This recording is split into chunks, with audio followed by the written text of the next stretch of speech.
আমি জানি অনেক অসুস্থ, কিন্তু আল্লাহ আমার যতদিন ওর কাছে রাখবে আমি অতদিনই থাকবো।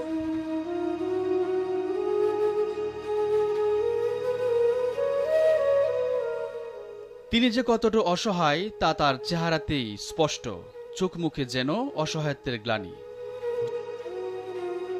জন্মের পর থেকেই সমস্যা যেন তার পিছু ছাড়ছে না। 6 বছর থেকেই কিডনি সমস্যা, পরিবারে মা আর স্ত্রী ছাড়া কেউ নেই। শৈশবে হারান পিতা, পড়াশোনা করেছেন 10ম শ্রেণী পর্যন্ত। গ্রামের বাড়ি পটুয়াখালীর মির্জাগঞ্জে। আরিফের 2টি কিডনি এখন অকেজো। 6 বছর আগে বিয়ে করেন শাহনাজকে। বিয়ের 2 বছর পর থেকে পুরোপুরি অসুস্থ হয়ে পড়েন তিনি। করতে হয় নিয়মিত ডায়ালাইসিস, প্রতি সপ্তাহে খরচ 5,000 টাকা।